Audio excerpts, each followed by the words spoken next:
When it comes to reducing carbon emissions, the heaviest industries face the toughest challenges. That's where we come in. ExxonMobil is investing in technology to help American industry lower its emissions, including in our own operations, all while empowering businesses and creating job opportunities. It turns out that fewer emissions can mean a stronger economy. ExxonMobil, let's deliver. Bubba Wallace here with Tyler Reddick. You know what's more nerve-wracking than waiting for qualifying results? Waiting for the green flag to drop. Instead of pacing, you rev up with Chumba Casino's weekly new releases. It's like a fresh set of tires for your brain. Play for free at ChumbaCasino.com. Let's Chumba. No purchase necessary. VGW Group. Void where prohibited by law. See T&Cs. 21 plus. Sponsored by Chumba Casino.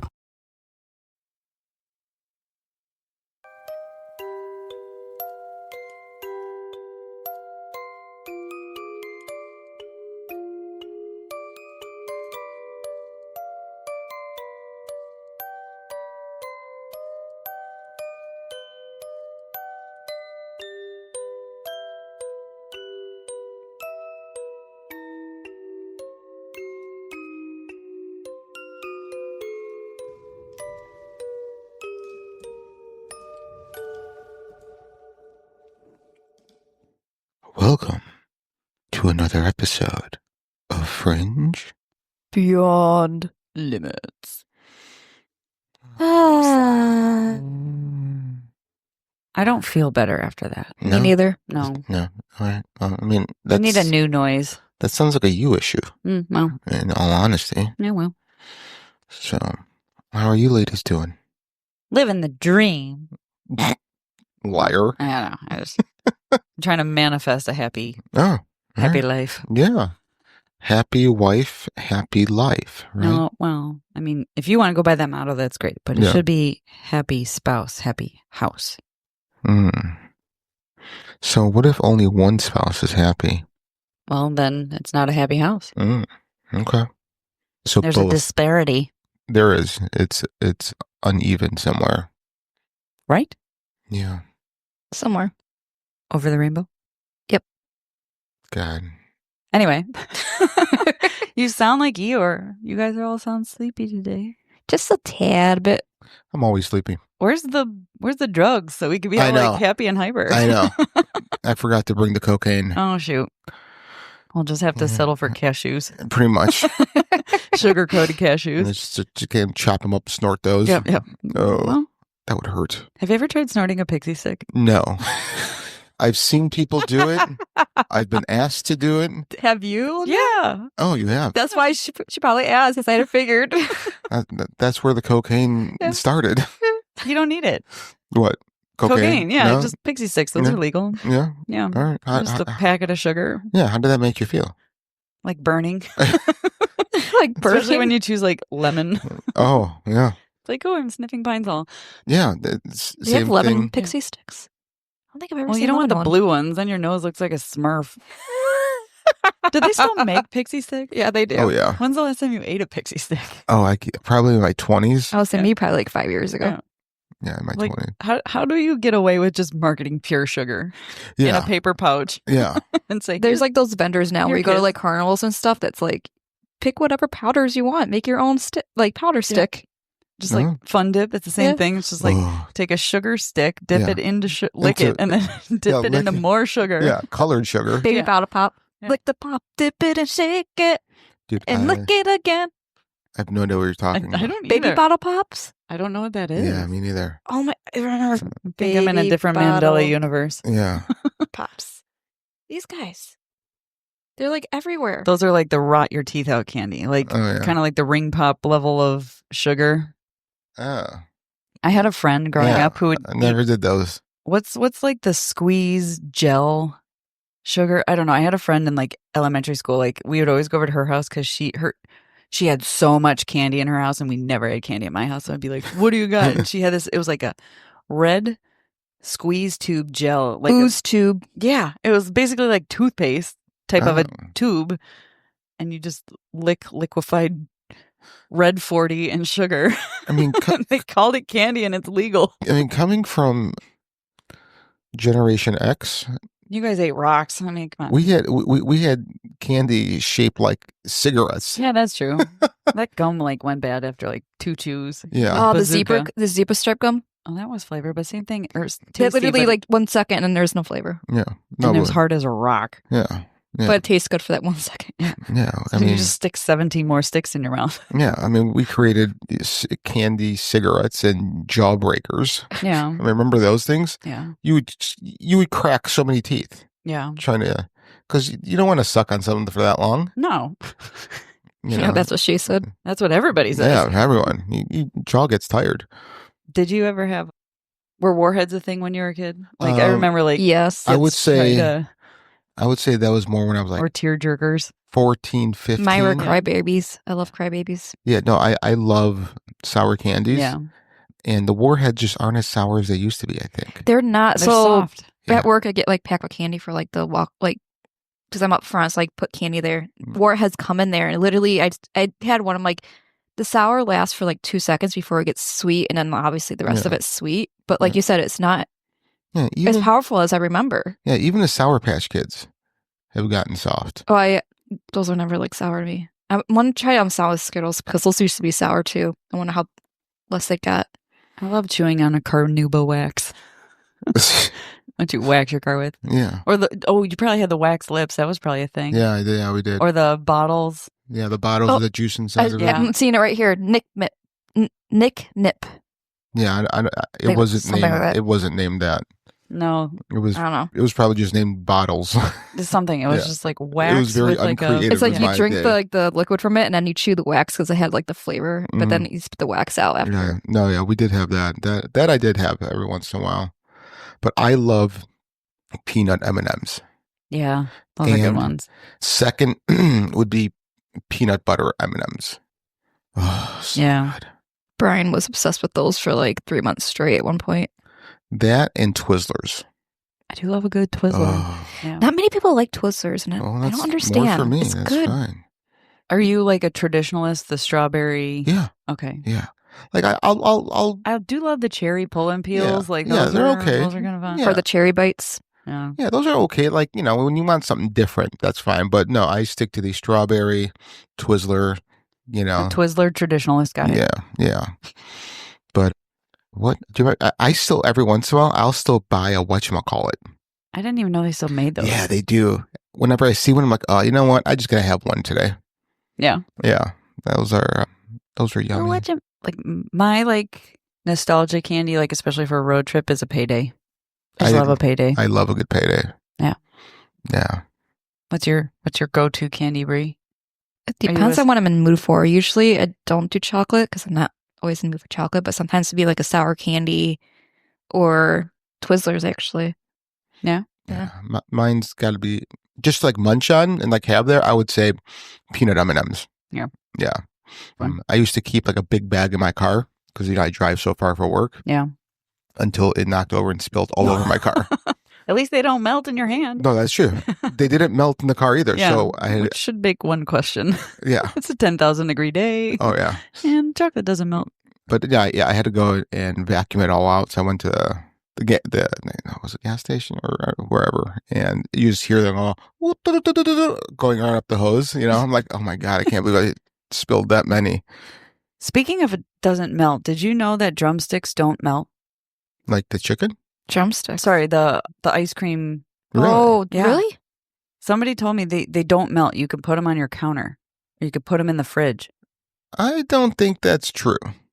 Yeah, It's like not real dairy or something like that. I don't know. Pretty sure the ice cream part will still melt.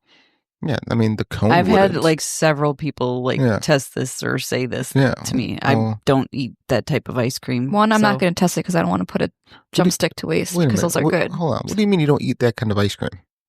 I don't like cones. Oh, really? Yeah. Okay.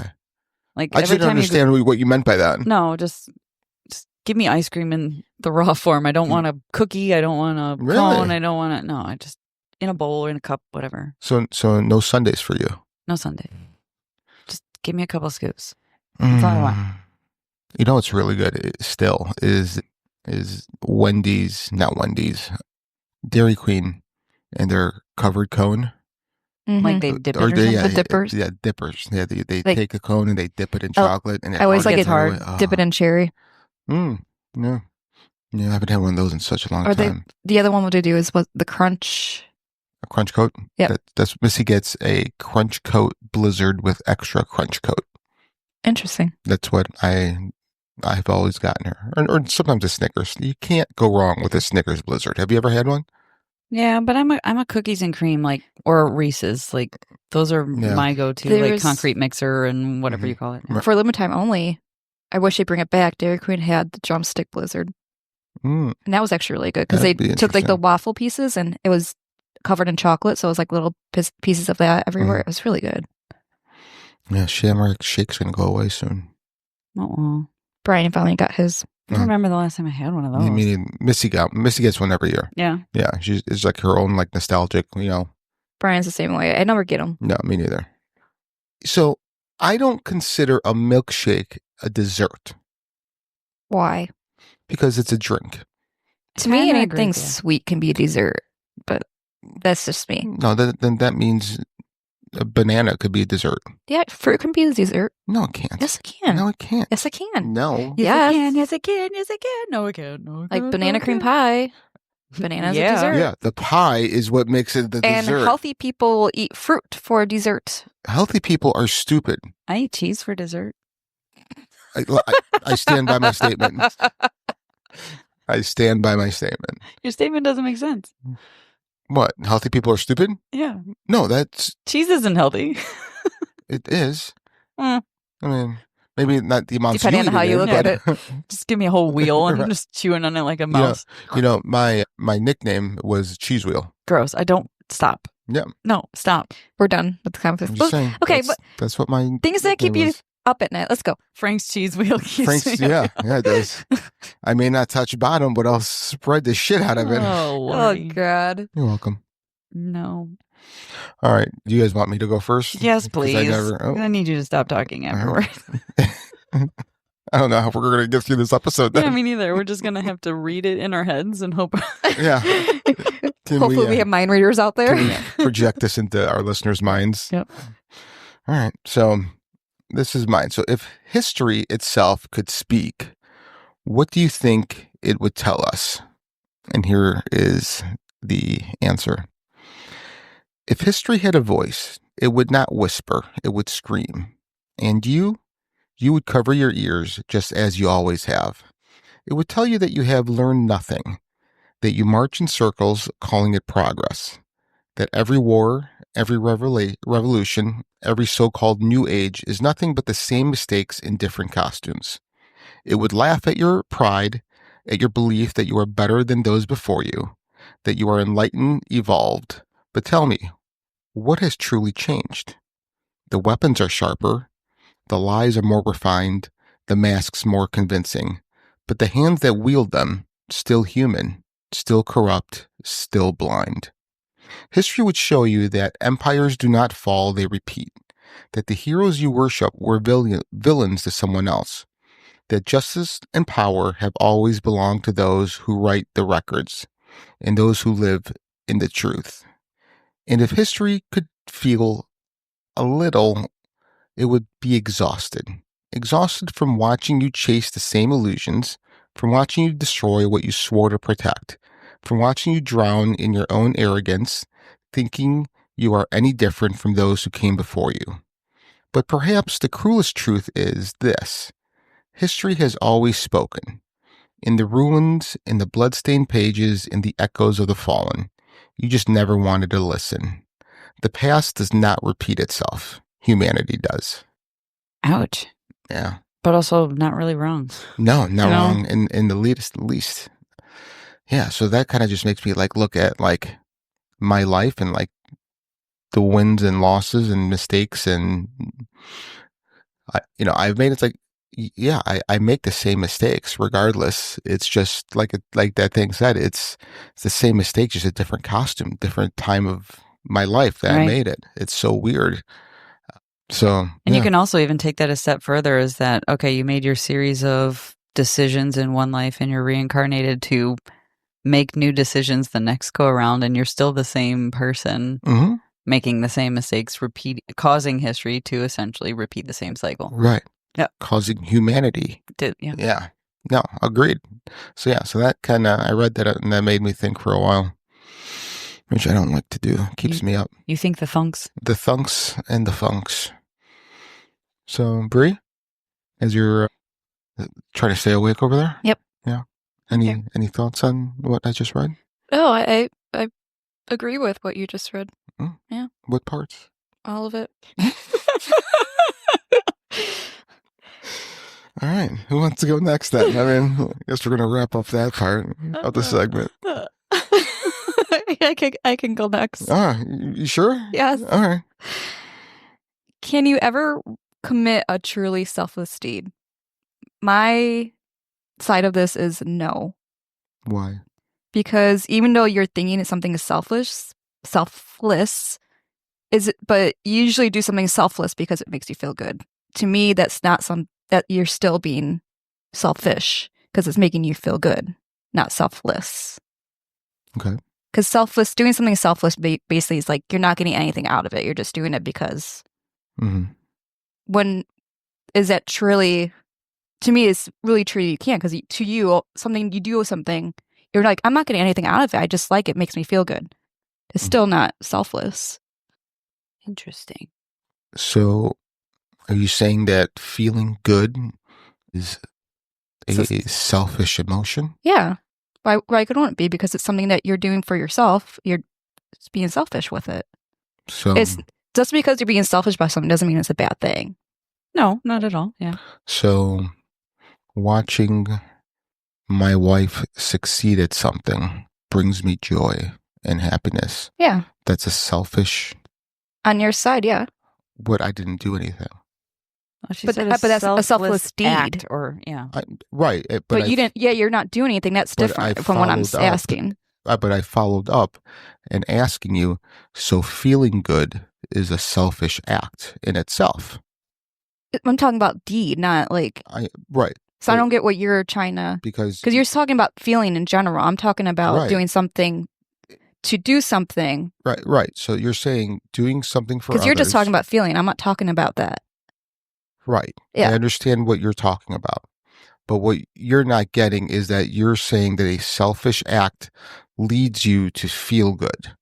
Okay, so No, I'm saying it not leads me. It's I do it because it makes me feel, not that it leads me to feeling. So the feeling of feeling good must also be selfish in itself. When you're doing something to make you feel good, yes. Not when you're observing something that you have not acting towards it. You're just observing it. That's two completely different things. No, they're not. Yeah, they are. No, because one you're observing and the other you're doing. The feeling doesn't change. But the thing is, one's doing and the other's observing. I understand. That's still two different things. I understand, but it's the same feeling. That's not what this question is. I'm taking it a step further. The feeling... She didn't ask you to. Well, you know Thank you, Lynette. I'm trying to show her the flaw in that reasoning. I say we agree to disagree on that. I'm not going to, because there's a lot of selfless acts that won't make you feel good, but you do it just to help someone else. But that's still being selfish in some way, shape, or form. How? Because you're helping somebody. Mm-hmm. How is that selfless? Because I'm helping someone. That's the definition of selfless. But the thing is, helping someone, you're not getting anything out of it. Mm-hmm. Where are you not getting something out of it? What's the purpose of helping someone? It doesn't make me feel good. But what's the purpose of helping somebody, though? To help that person, to assist that person. Right. So how is that selfless? Because I am going out of my way to improve someone else's But at situation. some level, I think she's saying is there's always a reasoning behind it. Whether you may not feel good, there's always a reasoning behind it. There's a reason, yeah, but that reason isn't selfish. I think it's always just selfish, but so again, selfish this is just my opinion. I know, but yeah. I'm telling you where the flaw is. Opinions can be changed with facts. These are facts. No. Yes. No. This is an opinion. What I think. An opinion can be changed by facts. Not when there's really for me, there's no definite answer. There's facts, though. an opinion should be changed by facts. Facts should not be changed by opinion. I think you have it reversed. But I'm not talking about. There's no facts. There is. I'm telling you right now. It's an open-ended question. No, it's not. Yes, it is. No, so if I have only $10 in my pocket, You're getting very right, because you're being stupid. No, Frank. stop being mean. Seriously. No. If I only have $10 in my name and somebody needs $10 and I give it to them, that I don't feel good. It puts me at a disadvantage. You're acting like I'm accusing you of being selfish, and I'm not. I'm not. You're saying every good deed is selfish. That's in wrong. some way, shape, I never said selfish is a bad thing. I said at the beginning, just because you're selfish doesn't mean it's a bad thing. Selfish is a bad thing. No, it is not. No, it's Yes, not. it is. It's putting yourself first. Which is a bad thing. No, by social context. Yeah. Social or society like says putting yourself first when someone is says bad. It's not bad. It's a bad What, thing. prioritizing your mental health is selfish, No, it's but not. you're taking No, care no, of it's not, yourself. because No, you have right. a men- Selfish. You're No, it's focused not. on No, yourself. it's not. Everyone Taking says care- sometimes you need to be taking selfish care- for yourself. Taking care of your mental health is taking care of a disease you have. It's no different than having a It doesn't have cold to- or cancer or heart disease. Right, You're you doing were- something to take care of yourself. Right. That's what's selfish. That's no, yes. it's not. Look up the definition of selfish. Let's see. Lacking consideration for others, concerned chiefly with one's own personal profit or pleasure. Yeah, that's not. You don't have to, that doesn't be negative though. That is negative. No, You have you lack consideration for others. Is it negative? in a way, because you're doing it for yourself. There's no, in a way, this is black and white. Well, it depends on whose definition you're looking at. I'm looking Because I'm looking at dictionary.com and it says devoted to or caring for oneself only, concerned primarily with one's own interests, benefits, welfare. This episode brought to you by Progressive Insurance. Do you ever find yourself playing the budgeting game? Shifting a little money here, a little there, and hoping it all works out? Well, with the Name Your Price tool from Progressive, you can get a better budgeter and potentially lower your insurance bill too. You tell Progressive what you want to pay for car insurance, and they'll help find you options within your budget. Try it today at Progressive.com. Progressive Casualty Insurance Company and Affiliates. Price and coverage match limited by state law. Not available in all states. You buy a pair of socks, that's 2 socks. You buy a pair of Bombas socks, that's 4 socks. Because one purchased is one donated. Socks are the #1 most requested clothing item in homeless shelters. So when you buy a pair of super comfortable Bombas socks, you're also donating a pair. Bombas customers have powered over 150 million donations. So Bombas would like to thank you 150 million times. But we only have like 30 seconds. Go to bombas.com and use code AUDIO for 20% off your first purchase. That's BOMBAS.com and use code AUDIO at checkout.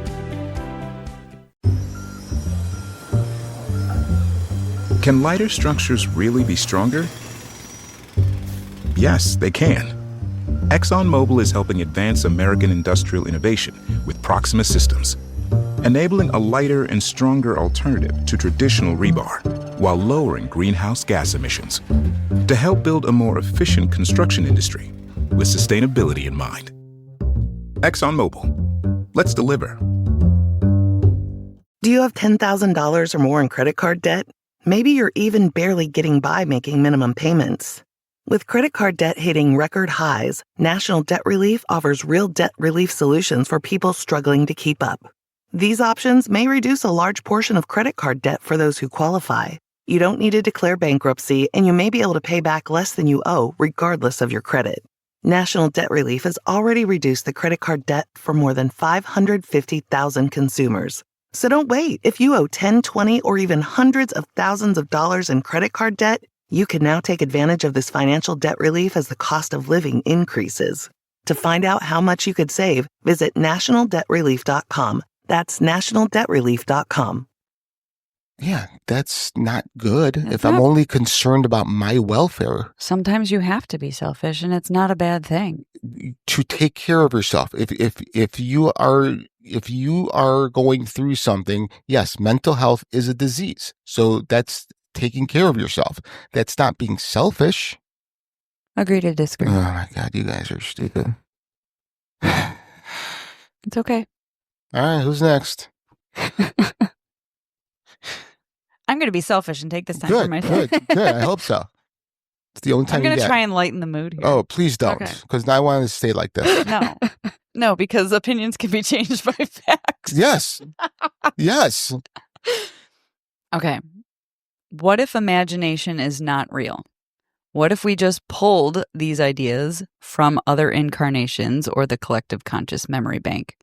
We've already determined that the brain cannot create faces out of thin air if you have not seen them before. So how can we create other like imagination or inventions without having the same access? Can you read that one more time? Or say it one more time? So in previous discussions, even science has proved is you can't make up a face. Mm-hmm. You've seen that face somewhere, whether they're walking past you real quick on the street or whatever. Your brain cannot create something that it hasn't seen before. So what does that say about imagination? We had to have accessed that idea before. Mm-hmm. And where do if you invented a widget that's never existed before, how did you get that idea? Is it from other incarnations? Is it from tapping into a collective consciousness? Is imagination really real? And do you actually have your own imagination, or is it beyond you? Yeah, no, I think it's beyond you. Just like when we talked about time travel, if it exists, it's always existed. Yeah. Yeah. No, I think when people come up with things, it's coming from a higher power looking into the future, or just knows the future. Right. Yeah. So kind of like, you say like as a kid, I used to be imaginative and and then I grew up and I lost my imagination. Mm-hmm. But No, A, it was never really yours. And B, you just turned off tapping into it potentially. Right. Yeah. Right. That's all it is. Yeah. I agree. Yeah. I have nothing to add. I mean, I agree with both of you with this. It's interesting. I never thought about it that way before. What are we talking about today? Joe. Ooh. Joe Schmo. Mama? Oh, we're talking about my mama? What She get it from my mama. Do you have a Ouija board we can talk to her with? Ouija. I have a squeegee. Oh. You want to squeegee her? I don't understand. Squeegee board. No, we're talking about the veil keepers. What's a veil keeper? They work at bridal shops. Mm-hmm. Yeah. Do they make the veils, or do they put the veils on the bride or groom?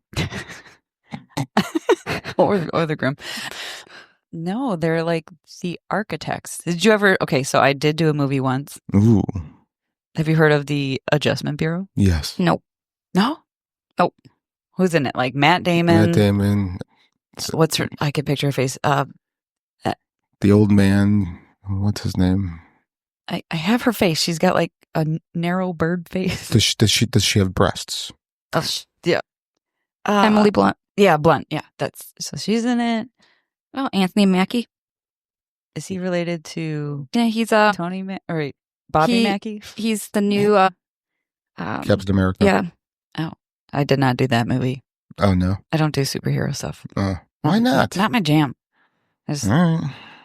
I enjoy like other like fantasy type of movies and themes, but superheroes just not my jam. Mm-hmm. Okay. I love superhero movies. But anyway, the theory being behind, we've kind of talked about it before, is like you have a path. The world needs, like you yourself have a path.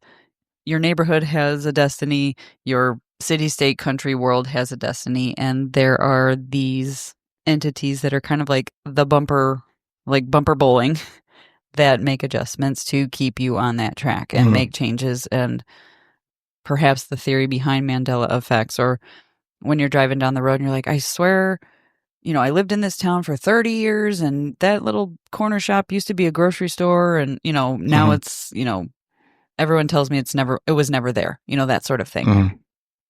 So it's kind of the theory that there's these folks that keep up the facade to keep everyone moving forward with hopefully not noticing the changes that occur when they do occur. Mm. Are you mooing? Moo. Yeah. Have you heard of them before? I have heard of them before. Yeah. They're also known as the Men in Black. Here come the Men in Black. Right. Men in Black. Right. Yeah, it could be. Could they? Yeah. Yeah. Okay. Just making sure you're awake over there. I am. Okay. All right. So the Veil Keepers, the silent architects of reality. So today is a topic that borders the line between reality and illusion, a concept that has fascinated metaphysical seekers and conspiracy theorists alike. The Veil Keepers. These enigmatic entities are said to be responsible for maintaining the fabric of our reality, intervening when glitches in the matrix, time pauses, or time shifts occur. Think of them as the hidden architects of our world, quietly working behind the scenes to ensure everything appears seamless. We'll explore who the Veil Keepers might be, how they maintain the illusion of reality, and we'll share personal accounts from those who believe they've encountered these elusive beings. We'll also examine the psychological and scientific explanations for these experiences and why humanity is so drawn to the idea of hidden forces orchestrating our reality. So, Grab your cup of coffee. Maybe a bourbon. sit back. Tea. And relax. Maybe a milkshake.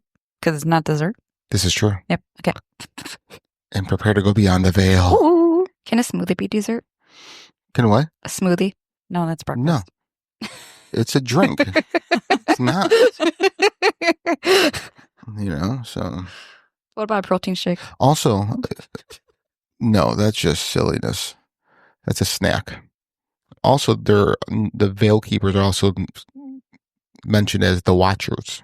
Mm-hmm. Yeah. Yeah, I've heard about the Watchers a lot. So, yeah. I've heard that term, but Watchers? not the Veil Keepers, yeah. Yeah, they're synonymous. So the idea of Veil Keepers has its roots in metaphysical, occult, and conspiracy theory communities. While there's no single definitive description of who or what the Veil Keepers are, they are generally described as entities responsible for maintaining the illusion of reality and ensuring that any anomalies, such as glitches in the matrix, time pauses, or time shifts, remain hidden or unnoticed to the majority of the people. So, there are several interpretations of what the Veil Keepers might be, one of them being interdimensional beings. Some people believe that Veil Keepers are entities from another plane of existence, tasked with overseeing the function of this reality. According to this view, these beings are aware of the true nature of our world and intervene to keep it running smoothly. So there might be from like the fifth dimension or the sixth. Yeah. Not the fourth. Too close. Too close of a dimension. They have to be a few more up. I would think so. They need to have the more of the blueprint. They need the they need the security clearance to be able to see what the plan is, what the mission statement is. Yeah. All right. They could be time guardians. Another interpretation is that the Veil Keepers are responsible for correcting or adjusting timeline shifts to maintain the flow of time. They ensure that any disruptions to the timeline are corrected, preventing paradoxes or reality breakdowns. Also, spiritual gatekeepers. Some people view the Veil Keepers as mystical beings who guard the veil between dimensions, such as the physical world and the spiritual realm. Their role is to ensure that the boundaries between these realms remain intact. Ooh, here's a question. The physical realm and the spiritual realm, same dimension? Just one is on one side of the coin, one is on the other, or is it a different dimension altogether? Ooh. I don't know. So one side of the coin that's just spinning. Right? Yeah, right.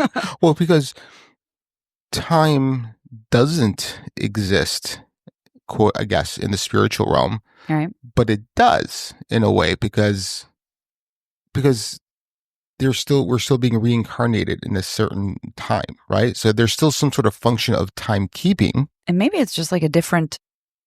We use the word time because that's like our fundamental human brain of time. Sure. But maybe it's got a different naming convention connotation that is broader than the word time. Or maybe it has just a different effect. What do you mean by that? Well, I'm not sure what I mean by that. It just popped in my head and I just said it out loud. Oh, okay. Yeah. I guess like in this reality, time tells us the seasons, the time of day. We're getting older. The orbit, right? Where yeah. So what if in the spiritual realm, it affects it as though something different? Like what if like your soul changes color depending on the time? Like, Yeah. So you get older, quote unquote, but you're actually just changing different Maturing hues. or whatever. Yeah. Yeah, you're just changing hues. And that's how people can tell that you may be an older soul. Maybe. I don't know. I mean, I think probably the best analogy when we did our dimensions episode was the analogy of a book. Mm-hmm. You're reading the book on page 1, Mm-hmm. or you're in the middle of the book. Mm-hmm. The past of the book still exists, but the future of the book has already been written. You just haven't gotten to it. So it feels like the ever-present now. Sure. I just really like that analogy. Sure. But then you multiply that by infinitesimal choose your own adventure books and pathways and experiences. Mm-hmm. Okay. Yeah. Sure. All right. Thanks. Yeah. Anytime. Anytime. Next thing is artificial agents. In the context of simulation theory, the veil keepers might be constructs within a simulated reality. They are responsible for maintaining the illusion of normalcy when errors or glitches occur, much like the agents in the movie The Matrix. So they're like really the McAfee of the real world. Mm-hmm. Yeah. All right. Or MIB. The concept of veil keepers taps into our collective fascination with the hidden mechanisms of the universe. Whether they are seen as benevolent guardians or as agents of control, the idea of unseen forces shaping our reality is both compelling and unsettling. I had an idea. Okay, let's just go with, any one of these guardians, gatekeepers, or agents. The odds of them all being one quote-unquote organization seems, to me, unlikely. That's just me. What if there are different organizations with conflicting interests? So different factions. Yeah. With like you have your Matrix people, you have your MIB people, you have your Adjustment Bureau people, and they're all trying to play chess with us. And we're the chess pieces. Exactly. Yeah. Maybe. That's an interesting thought. So maybe that's the whole concept of God and good and evil and God and the devil. I actually went a little bit further in saying maybe that's the concept of different religions and belief systems. Can you elaborate? I'm trying to make the connection with you. Yeah, so there's Christianity, Judaism, right? And each faction is each of the gods have their own. Yeah, so each of the gods that they adhere to is a different faction of these veil keepers. Damn. Yeah. That'd be weird. Again, we're still just the little checker pieces. We're not even chess pieces. We're checkers. No, we're marbles. We're marbles. We're the puppets. It's Chinese checkers. Oh. And we're the marbles. It's a good game. Yeah, sure. I've never learned to play. I've had the game. And I just look at it like that's going back in the closet. That's not coming out. I have no idea what I'm doing. Pretty much. Nobody needs this much out of the closet.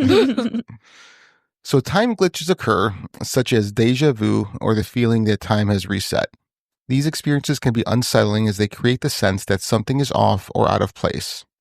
Reality anomalies appear, such as objects disappearing or reappearing, shifts in memories, or the Mandela effect. The Mandela effect refers to instances when large groups of people remember events differently from how they are recorded in history. Timeline shifts happen when people remember events differently than others. For example, some individuals claim to remember entire conversations or experiences that others insist never happened. What is the one Mandela effect that gets you guys? Jiffy peanut butter. It's Jif. I know. Bierstein. Oh yeah, that one really pisses me off too. Yeah. I'd die in a hill for that one as well. I know there's others. For some reason I can't I never believed the Monopoly man had a monocle. Monocle. Phenomena. I have to go with Ed McMahon. Oh yeah. See, some of them are like. I remember the commercials and him on there with a giant fucking check, giving it to some old African American lady. Like I have that fucking thought and memory in my brain. So it happened. That's the one I will die on. I will resurrect him and put him on under oath. Yeah. Well, the other one the other day, I think I sent you guys a video. Mm-hmm. I was watching the Depends commercial. Apparently it's not Depends, but I could have sworn it was always Depends. I think we always just pluralized it. I feel like it's been their slogan or they used it. And somebody sent me like an old commercial where they're like, use Depends. But then by the end of it, they're like, the number one brand in, whatever, adult comfort or something like that. Depend. An adult baby. But I guess everyone calls it the Jewels. The Jewels. The Jewels. Like the grocery store around here? Oh, yeah, the Jewels. The Jewels. Yeah. No, that's not a thing. Yeah. So in Italian, the way that they would say it, it would translate as in, we're going to the Jewels. And it's just like, no, it's just Jewel. No, just Jewel. Yeah. So. They hear a lot of people when they put S in front and back of a lot of words. Yeah. Like Myers the same way. Some people say Myers. Yeah. Yeah. They're usually Chicagoans. I think Chicagoans talk like that. A lot of S's at the end of words. Yeah.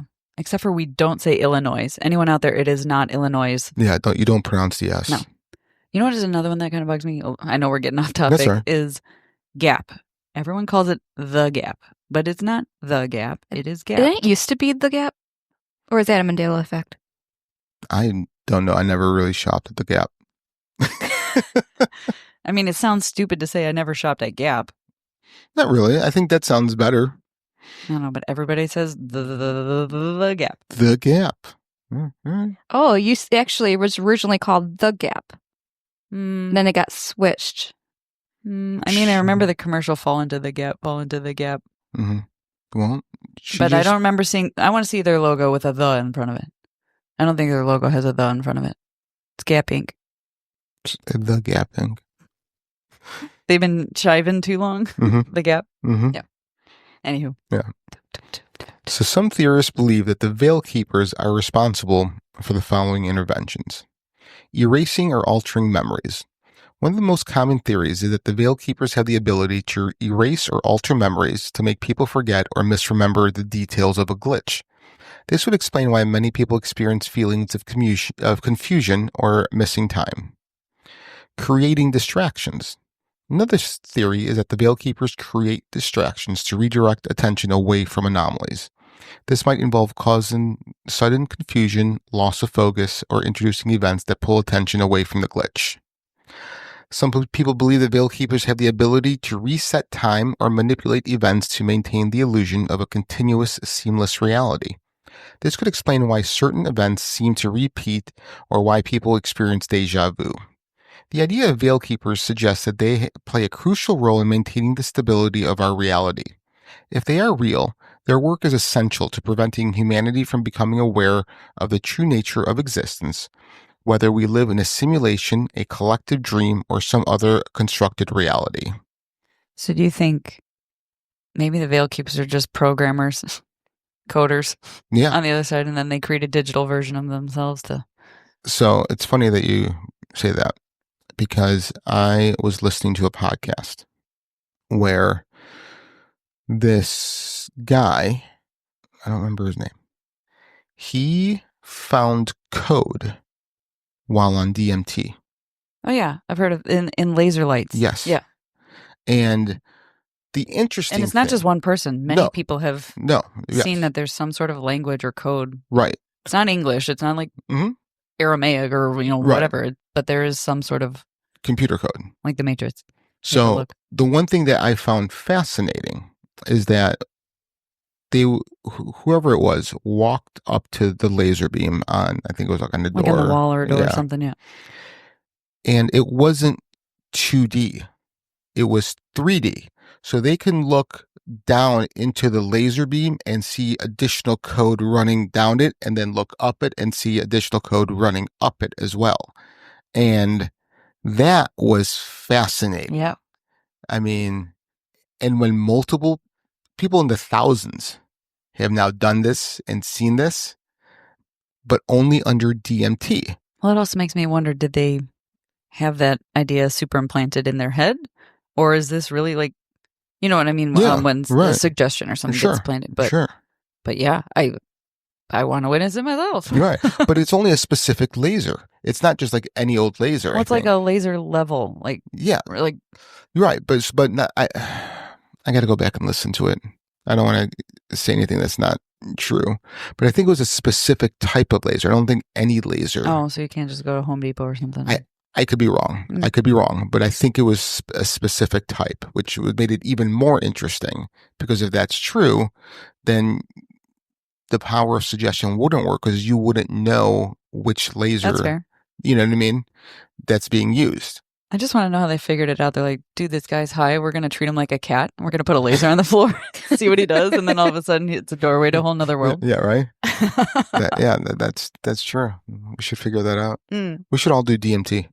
One at a time. Because doesn't it only last like 15 minutes or something? Yeah. No, I'm not saying, one at a time. But if you have DMT, go ahead and email me at frank@fringebeyondlimits.com, allegedly. Oh, that is your email. Yeah. Okay. Over the years, people have shared stories about witnessing what they believe to be the work of veil keepers. Here are a few detailed accounts from individuals who claim to have experienced these encounters. A young woman named Angela was sitting in a busy coffee shop enjoying her drink and reading a book. Suddenly, she noticed that everything around her froze in place. The barista stopped mid-pour, a person walking past the window remained suspended in motion, and even the air felt unnaturally still. Angela described feeling an overwhelming sense of awareness, as if she were the only one unaffected by the pause. She then noticed a man in the corner of the room, dressed in a nondescript suit, staring directly at her with an unsettling intensity. Unlike the others, he seemed fully aware and in control. He slowly raised a finger to his lips in a gesture of silence, then pointed toward the door. Moments later, time resumed and everything returned to normal. When Angela looked back to the corner, the man was gone. She later described the encounter as deeply unsettling and believes that the man was a veil keeper who intervened to ensure she did not draw attention to the glitch. That's weird. I would kind of think that he was telling her to leave to avoid some sort of catastrophe. I would have taken that as quietly get out of here now. Here's your time to leave. Right. Yeah. Right, yeah. All right. A truck driver named James was driving along a quiet stretch of highway late at night. As he drove, he noticed a strange flickering light up ahead. Suddenly, all the cars around him vanished for a brief moment, just long enough to leave him alone on the road. During this brief moment, James saw a figure standing by the side of the road, dressed in dark clothing and illuminated by the flickering light. The figure appeared calm and focused, as if observing something beyond James's perception. As soon as the cars reappeared, the figure seemed to dissolve into thin air. James described the experience as surreal and unsettling, and he believes he witnessed the veil keeper adjusting a glitch in reality. A woman named Emily was studying in a quiet library when she suddenly heard a faint whisper that seemed to come from nowhere. The whisper urged her to look at the clock on the wall. When she did, she noticed that the second hand had stopped moving for a full 30 seconds. During this pause, the entire room felt heavy and still, as if time itself had frozen. Emily looked around and noticed a figure in a suit standing near the exit, watching her intently. The figure raised a hand in a subtle wave and then vanished as the second hand of the clock resumed its motion. Emily believes that the figure was a veil keeper who intervened to maintain the illusion of normalcy in that moment. What if these people are just having mental breaks? Yeah, I don't know. It's obviously really hard to find examples, and the people who do come forward, I think they're afraid of judgment. So no, sure, their stories are pretty brief, unfortunately, because I want to know more details. Yeah, like I want to know what was happening right before and right after. Right. Yeah. Right. A man named Daniel reported that he frequently experienced strange time distortions and reality anomalies. One night, after experiencing a sudden time glitch in his apartment, where his clock skipped ahead by exactly 3 hours, Daniel felt compelled to go to his rooftop. Once there, he noticed a tall, hooded figure standing at the edge, seemingly gazing at the night sky. The figure turned to face Daniel, and he felt a sudden, overwhelming sense of calm. The entity spoke directly into Daniel's mind, saying, "You are not supposed to see this, but now that is being corrected." Daniel felt an odd shift in his consciousness, and a moment later he found himself back in his living room with no recollection of how he got there. The clock showed the correct time, and there were no signs of the earlier time glitch. Daniel believes he had the direct interaction with the Veil Keeper. Well, So he when didn't do a good job if he remembers it. I want to say, if he has no recollection, then how do I remember the whole story? Like, You know what I mean? that part didn't make no sense to me. No. Lynette? I don't know. Okay. I was just... Well, I mean, if he doesn't know how he got where he got, I don't know. Like, Well, sure. How do you? Yeah, but like, wouldn't you think the entire experience would be erased, and he wouldn't have this story to tell? I don't know. Maybe it was like a trainee, a Veilkeeper trainee that just didn't. He was an intern. Yeah, a Veilkeeper intern. Yeah. Shoot, I forgot to turn this one off. Yeah, right. Yeah. I didn't get the whole memory. Shoot. A woman named, she asked to remain anonymous, was waiting for a subway train late at night when she noticed an unusual shadow standing on the platform across from her. The shadow was vaguely humanoid, but appeared to shimmer, almost as if it were out of phase with reality. The woman became increasingly unnerved as she realized the shadow was slowly moving towards her. When the shadow reached the edge of her platform, it took on the form of a tall figure dressed in a dark coat. The figure leaned in close to her ear and whispered, "Stay here. You must not cross." Seconds later, a train approached, and she felt an instinctive urge to step away from the edge.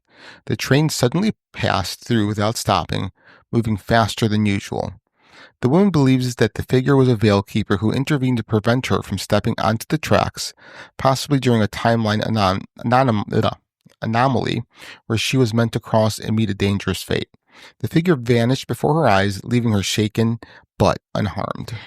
Wouldn't it be more like a guardian angel or I something? was going to say, I was hesitant on putting this one in here because it felt like more of a guardian angel. I think obviously that's how she interprets it, but I feel like, yeah, that's more of a guardian angel or like someone maybe coming back in time trying to stop her from doing that. But maybe that's what Veil Keepers are. That's one of their theory too, duties. yeah. I mean, I don't know. You know, who's to say that they only have one thing to do? I mean, I wear a lot of hats at work too, so maybe they wear a lot of hats. Yeah, I picture you with like a dunce hat. Usually.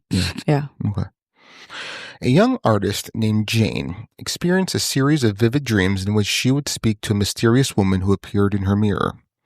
The woman identified herself as a guardian of the veil and warned Jane that her work was drawing unwanted attention from those who sought to disrupt reality.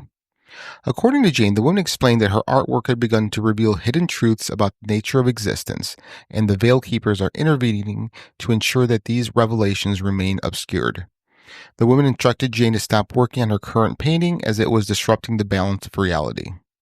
Jane initially dismissed the dream as a product of her... You buy a pair of socks, that's 2 socks. You buy a pair of Bombas socks, that's 4 socks. Because one purchased is one donated. Socks are the #1 most requested clothing item in homeless shelters. So when you buy a pair of super comfortable Bombas socks, you're also donating a pair. Bombas customers have powered over 150 million donations. So Bombas would like to thank you 150 million times. But we only have like 30 seconds. Go to bombas.com and use code AUDIO for 20% off your first purchase. That's BOMBAS.com and use code AUDIO at checkout.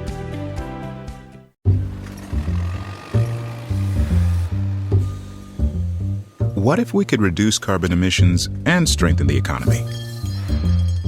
At ExxonMobil, we believe both are possible. As a global leader in carbon capture and storage, we're empowering industries to reduce their emissions, all through technologies that are creating job opportunities in America. How's that for a win-win? ExxonMobil. Let's deliver. Do you have $10,000 or more in credit card debt? Maybe you're even barely getting by making minimum payments. With credit card debt hitting record highs, National Debt Relief offers real debt relief solutions for people struggling to keep up. These options may reduce a large portion of credit card debt for those who qualify. You don't need to declare bankruptcy, and you may be able to pay back less than you owe, regardless of your credit. National Debt Relief has already reduced the credit card debt for more than 550,000 consumers. So don't wait. If you owe 10, 20, or even hundreds of thousands of dollars in credit card debt, you can now take advantage of this financial debt relief as the cost of living increases. To find out how much you could save, visit nationaldebtrelief.com. That's nationaldebtrelief.com. Riley Herbst from 2311 Racing checking in. Got a break in between team meetings? Sounds like the perfect time for some fast-paced fun at Chumba Casino. No waiting, just instant action to keep you going. So next time you need a pick-me-up, fire it up and take a spin. Play now at ChumbaCasino.com. Let's Chumba! No purchase necessary. VGW Group. Void where prohibited by law. See T&Cs. 21 plus. Sponsored by Chumba Casino. Imagination, but she later noticed that the unfinished painting had begun to change overnight. Colors were altered and details she hadn't painted appeared. Believing the Veilkeeper's warning was genuine, Jane destroyed the painting and the strange phenomena ceased. I want to see her artwork now. I know, right? Yep. Yeah. Do you think Jane is her real name? Probably an alias. Yeah. Yeah. Or an alien. Or an That too. aliens. A man named Carlos reported that he woke up one night to find a figure standing at the foot of his bed. Succubus. Incubus. Succubus. Incubus. Frank. Or Frank. It's just me. The figure was, you know what? Like, I will tell you that it's completely different standing in your bedroom at night than it is during the day. Well, yeah. Yeah. Just letting you know. Okay. What, you standing in my bedroom? Yeah, Okay. yeah. You dick. So the figure was dressed. I'm slow. Yeah, it's okay. The figure was dressed in simple black suit and an expression of neutral calm. Carlos described feeling a strong sense of paralysis, unable to move or speak. The figure leaned forward and quietly said, "This timeline must be protected. You must forget what you saw." Carlos felt a wave of dizziness wash over him, and when he woke up again, it was morning. He had only fragmented memories of what he saw the night before. Later, he realized that a previous memory he had of a time glitch earlier that week had become hazy and unclear, as if it were being erased. Carlos believed that he had a direct encounter with a Veilkeeper who actively intervened to erase his memory of a timeline anomaly. At least this one kind of described a little bit that, like, he had blurry, but he kind of remembered, but didn't. Where the other one's just like, yeah. No, I wish the Veilkeepers would give their names. Right? Yeah, wouldn't it be cool? I want to talk to you. Like, Rod. What if that's what the ancients perceived as angels and demons? Quite possibly. You know, because, I mean, if you think about it, they can be kind of scary and, you know, and your mind will just run wild with something. Mm-hmm. Run wild. Well, maybe okay, so I was just recalling, because I obviously wrote this one a while ago. While I was writing this one, I had a Veilkeeper and he hit on me. Yeah. No, it's a little hazy. But to your point, I was just like, especially with this next story has a lot of detail. And I was like, I want to know your name. Like, what are you doing? Like, are you going to zap my memories? Blah, blah, blah. And I was like, you know, talking to the walls, but, you know, and you are going to think I'm crazy, but I was laying in bed. I was kind of looking out the window, and I swear to God, I saw like a head pop out from like my bathroom door. Oh. And when I turned to look, I physically saw it. It didn't just disappear. I physically saw it pull back. Wow. Was it a shadow person? It was about 5 foot tall. 5 foot, like almost 6 feet? No. Okay, so that wasn't it wasn't me. you. It was me. my Okay, it was my other friend. Yeah. Okay, good. But yeah, it was. You still haven't seen me. Why were you in my bedroom? Don't worry about it. Allegedly. Yeah. Yeah, don't worry about it. Yeah. Yeah, It didn't scare me, but I was like, you look like an angel when you sleep. oh, thanks. Like this. Drool. That's my favorite part. This is a drooling angel. Yeah. He's actually more watching GT. Yeah, probably. I'm touching him. Kichikoo. Yeah. No, that's not what I'm kichikooing. No. Sick. Tickle, tickle. All right, so a 22-year-old woman who wishes to remain anonymous, minding her own business, listening to music with her eyes closed while commuting on a mostly empty bus, had an older gentleman sit down in the seat next to her. This older gentleman attempts to engage in a conversation with her, and she was not having it. That is until the man said something to her that left her unsettled. The man asks her, "Do you ever feel like things are too perfect? That things aren't real? Do you ever feel like things happen that shouldn't be possible, but nobody else notices? You know, like glitches?" Confused by these seemingly odd and random questions, she asks him to explain what he means. Because she is thoroughly confused and starting to feel a little uncomfortable, he elaborates and says, well, I had a feeling you would understand because you see things that other people don't. You see things flicker, you see the gaps.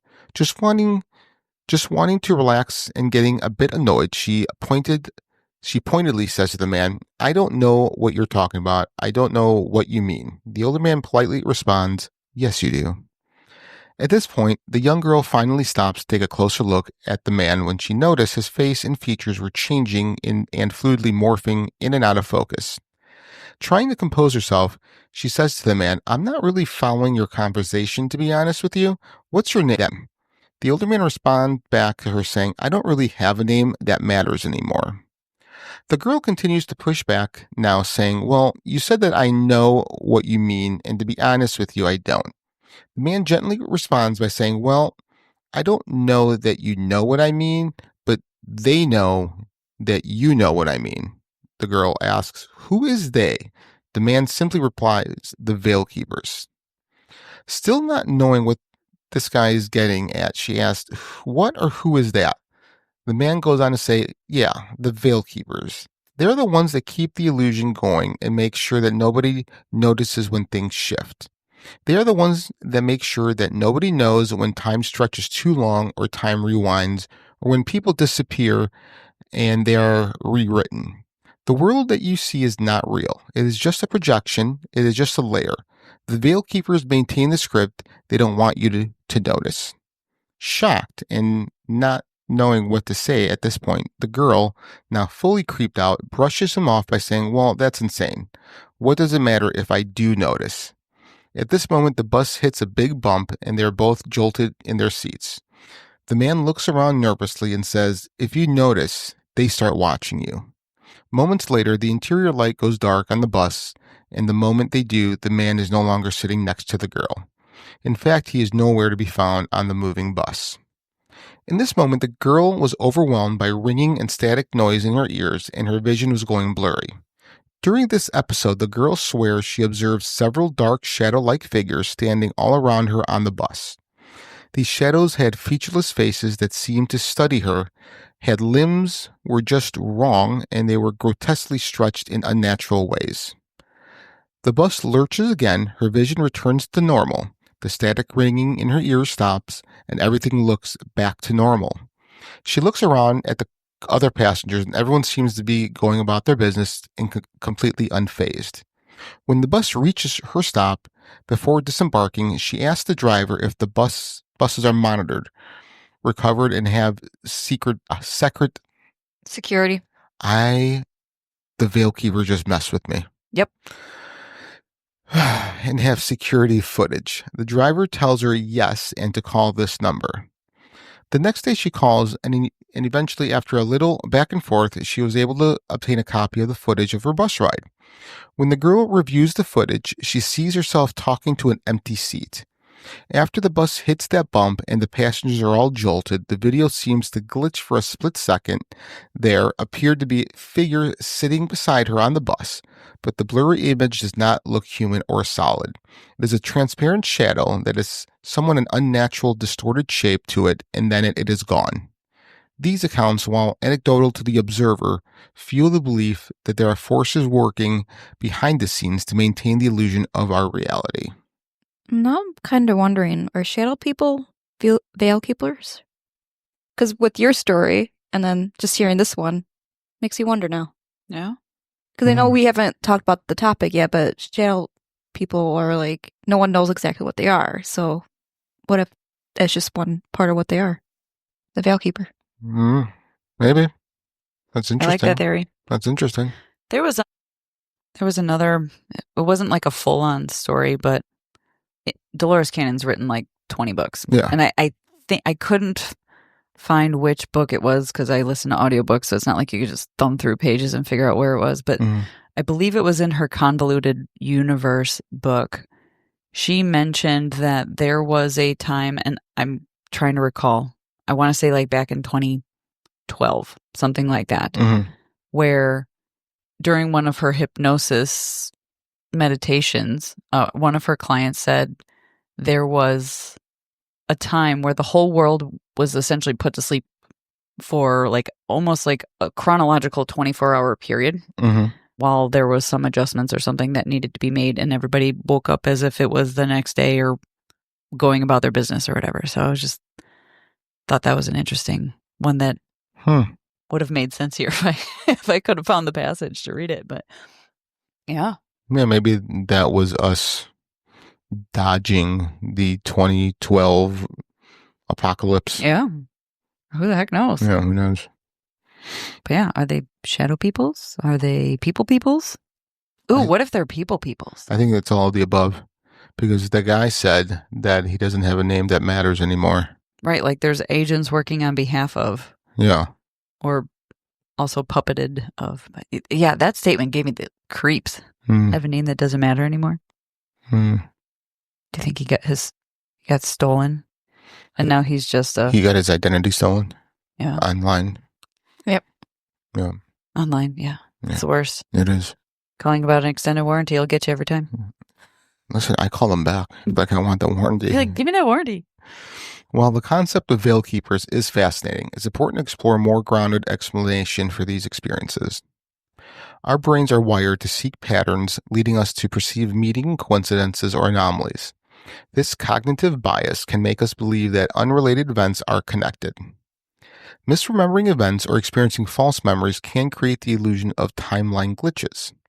The Mandela effect, for example, is often attributed to memory errors rather than the reality manipulation. Sleep paralysis or hypnagogic hallucinations can create experiences that feel otherworldly or inexplicable. These phenomena can lead people to believe they've witnessed glitches in reality. Feelings of deja vu or sudden confusion can often be explained by brain chemistry and neurological processes. These experiences are common and can occur for a variety of reasons, including fatigue, stress, and changes in brain function. By examining these alternative perspectives, we can appreciate the balance between skepticism and belief in forces like the veil keepers. The answer may lie in our desire for meaning and our curiosity about the unknown. That's so human of us. So human. As humans, we are naturally driven to explore the mysteries of existence, seeking patterns and explanations for the anomalies we encounter. The theory of veil keepers represents our need to believe that there is more to reality than meets the eye. It also taps into the idea that they are part of a grand cosmic design, even if that design is obscured by a veil. This desire for hidden truths reflects our innate curiosity and our quest to understand the nature of reality. Whether or not the veil keepers are real, the concept invites us to explore the mysteries of our reality and question what lies beyond the surface. We encourage you, our listeners, to share your own experiences and thoughts about this topic. Have you ever witnessed a glitch in reality? Do you believe there are forces working behind the scenes to maintain the illusion of normalcy? Join the conversation by reaching out to us on our social media platforms or send us an email with your story to frank@fringebeyondlimits.com. We'd love to feature your experience in a future episode. Thanks for joining us on the journey beyond the veil. So, what do you guys think? I think they're real. I know you do. What about you? I would like to think they're real. I like the concept of them. I like the stories. I just like with the paranormal with me and everything else, it's like I want to experience it on my own to make me actually believe 100%. Well, what if you have experienced it, but your memory was erased? Yeah. That is true. Maybe. Who knows? Yeah, that's just true. Maybe that's why I'm brain dead most of the time, because it's happened too many times. Most of the time? Yeah. Most of the time. Yeah. Okay. You shut your mouth over there. I'm shut up at your face. I questioned everything. So sorry. All right. So I think there, there's some water to be held in this one. We've all seen and experienced different things. So whether or not there's quote unquote individuals that are doing this or just a greater force in general that we just perceive as individual beings, or that's what's, I mean, it's, reality is stranger than fiction. So, if the Adjustment Bureau is the fiction, our reality has to be weirder. 100%. But here's a question. Fiction being the Adjustment Bureau, wouldn't it be weirder if none of this existed? Yes. Oh, Mind blown. It does sound boring. That sounds boring. It sounds so boring. I would not agree. watch that movie. Yeah. The movie that we slowly realize that nothing is real. Yeah, nothing is real. That we just don't matter at all. We don't. Nope. No. That was going to be my future keep me up at night. Thanks for ruining it. Yeah, Frank. Thanks for ruining it for Usually her. Brie steals mine. Yeah. Okay. At least I'm not going to yell at it this time. All right. We're just going to end the episode there then. I had another thought. Oh, okay. Go ahead.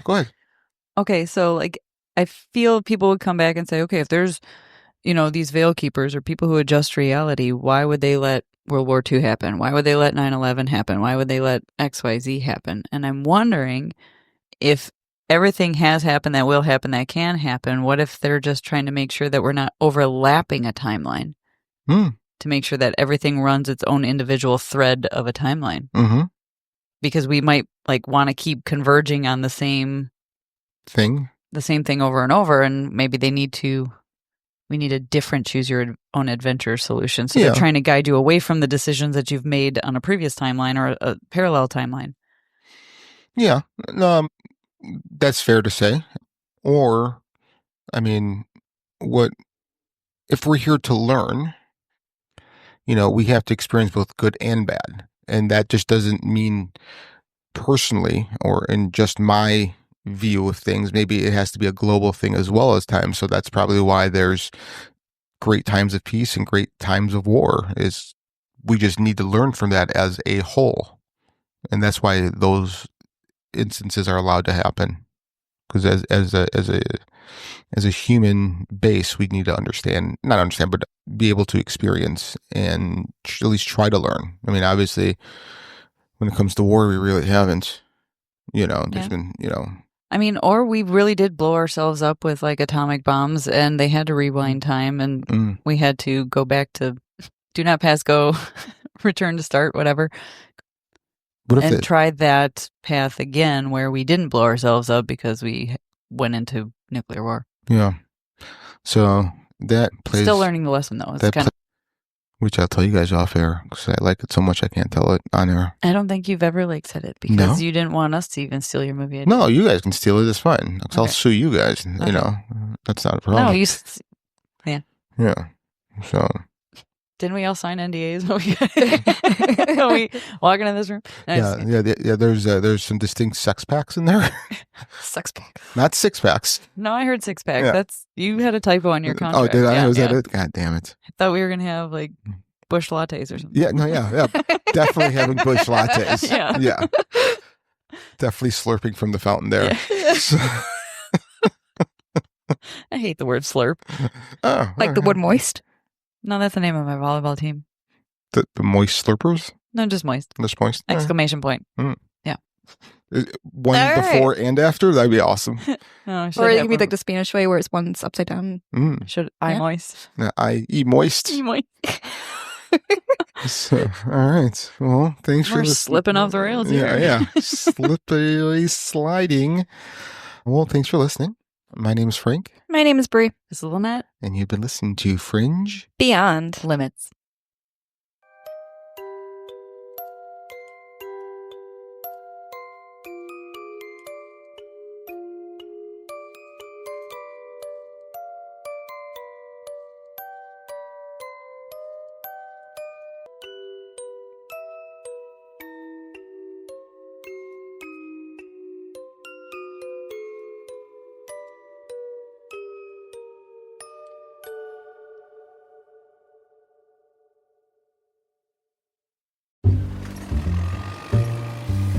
When it comes to reducing carbon emissions, the heaviest industries face the toughest challenges.